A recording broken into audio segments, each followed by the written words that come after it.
Hi friends, എല്ലാവർക്കും my tech 21 എന്ന YouTube ചാനലിലേക്ക് സ്വാഗതം. നമ്മളിന്ന് ചെയ്യാൻ വേണ്ടി പോകുന്നത് ഒരു മിനി എയർ കൂളറാണ്. അതിനായിട്ട് ആദ്യം ഒരു കാർഡ്ബോർഡിൻ്റെ പീസ് വട്ടത്തിൽ കട്ട് ചെയ്തെടുത്ത് പിന്നീട് വീഡിയോയിൽ കാണുന്നത് പോലെ ഒരു ബോക്സ് ആകൃതിയിൽ അത് കണക്ട് ചെയ്ത് പിന്നീട് അതിലേക്ക് മിനി മോട്ടർ വീഡിയോയിൽ കാണുന്നത് പോലെ തന്നെ കണക്ട് ചെയ്ത് പിന്നീട് ജനാല പോലെ, അതായത് കാർഡ്ബോർഡിൻ്റെ ജനാല പോലെ കാറ്റൊക്കെ ഉള്ളിലേക്ക് കടക്കാൻ വേണ്ടി ഒരു ജനാല പോലെ കാർഡ്ബോർഡ് പീസ് കട്ട് ചെയ്തെടുത്ത് വീഡിയോയിൽ കാണുന്നത് പൊട്ടിക്കുക. പിന്നെ നമുക്ക് വെള്ളവും ഐസൊക്കെ വെക്കാൻ വേണ്ടിയിട്ട് ഒരു ബോക്സാണ്. അടിയിൽ നമ്മൾ ഹോള് വെച്ചിട്ടുണ്ടായിരുന്നു.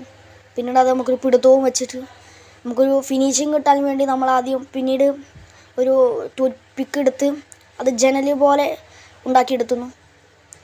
പിന്നെ അതൊരു ഫിനിഷിങ്ങിന് വേണ്ടി പെയിൻ്റൊക്കെ അടിച്ച് നമുക്ക് വർക്കായി നോക്കാം. നമ്മൾ ഐസും കട്ട വെച്ചു, നമ്മൾ വർക്കിംഗ് ആണ്.